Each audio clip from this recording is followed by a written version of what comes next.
Хүндэт сонгогч гөлөгнүүдээ. Иргэдийн төлөөлөгч инх жаргалан гэдэг иргэдээ гөлөг төлгөөр нь дууддаг нэг иргэн байна. Иргэдэг төлөөлж дуу хоолойнд болох үүргээ их том дарга, эвэр туурай, эрх ям гэж эндүүрсэн депутат их ууртай байгаа. Олон монгол залуус, олон монгол айлын амьдралыг мөрийн тавьж, мөнгийг нь сордог OneXBet гэдэг ивээгчээ алдаад иргэдийн төлөөлөгч их ууртай байна.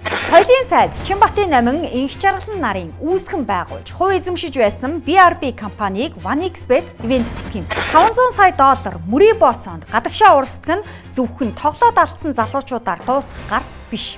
Монгол тэр чигээрээ хохирдог юм. Учир нь 500 сая ногоон цахим бооцоонд урсаад байхаар төгрөгийн ханш суларч дагаад цалин орлогоо хөмслүүлж доллар чангарна. Доллар нь байхгүй бол долларын ханш өснө. Доллар нь байвал доллартай харьцах төгрөгийн ханш хэвэн байна. Нүүрс зэснээс олсон хэдэн доллараар хоол хүнс, хувцас сунаар, эм тариа, машин техник, түлш шатхуунаа авдаг орны бүх иргэн хохирдог юм.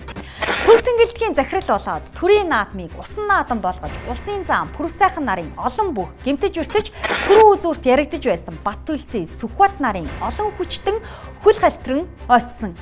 Төрийн наадмыг түүвэчгээд, улсын наадмыг усан далаа болгочоод, өстө одоо уйлаад ярилцлага өгөх юм уу? Олон улсын стандартын зөвлөг гэрчилгээ бүх юм нь энэ байна гэхээр өөр юу нэх юм? Буруутан хайгаад байгаа бол би ажиллаа өгчих. Ялархаад байгаа ч юм биш. Ядарч байна гэж байсан төлөөлөгч. Ухасгийн хөдөлсөн, уран шуурхаа барилдсныхаа хэрээр усны дээр халтарч ойтсон, хохирч бэртсэн бүгчүүд төрийн тэргүүнээсээ эхлээд төрийн наадмаа түүвэлгсэн монголчууд төлөг гөлөг юм уу? Улсын наадмыг усан далаа болгосон хүнийг Улаанбаатарын иргэдийг төлөөлнө гэж итгэсэн сонгогч та өөрөө гөлөг болоод үлдэж байна. Гөлгөө юу боллоо?